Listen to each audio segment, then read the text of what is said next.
দিয়ে তুই জানিস না আমি তো ওকে এমন করে মেরেছি যে মানে কি আর বলবো, এত জোরে আমি মেরেছি, জাস্ট ফাটিয়ে দিয়েছি। আরো জোরে আগে মারতে হতো, ফাটিয়ে দিতে হতো, মানে ফাটিয়ে দিয়েছিস আমাকে এমন, কি আর বলবো। মনা তুই কি খাবি?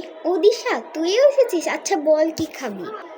না না না না আন্টি, আমি কিচ্ছু খাব না, আপনার যা ইচ্ছা আপনি তা বানান। আচ্ছা তোদের যাই, আমার যা ইচ্ছে আমি তাই বানিয়ে নিচ্ছি, তোরা গল্প কর। তারপরে বল। আমার একটা গল্প বলি তোকে। একদিন রাত্রে আমি শুয়ে আছি, ভাল লাগছে না, গল্প লিখছি, মানে অনেকক্ষণ হয়ে গেছে, বকতে বকতে, মানে আমার একটা ফ্রেন্ড এসেছিলো, ওর সাথে অনেকক্ষণ হয়ে গেছে। এই যে মনা খা, তোদের জন্য রোল নিচ্ছি, খা। আচ্ছা মা দাও, নে ব্রেক, না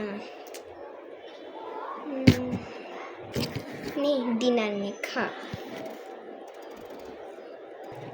তুই কি পড়িস না এখন? এটা ডিনার বলে, এটাকে ব্রেকফাস্ট বলে, সকালের নাস্তা।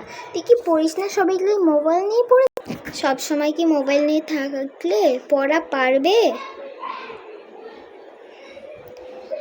সকালের নাস্তা বল না বলে রাত্রের নাস্তা বলছি, ডিনার কইতে পারিস তো? দেখ দিশা কেমন বলতে পারছে, ব্রেকফাস্ট কইতে পারে না, সবসময় ই করবে মোবাইলে শিখবো, সব কিছু মনে হচ্ছে মোবাইলে শিখে।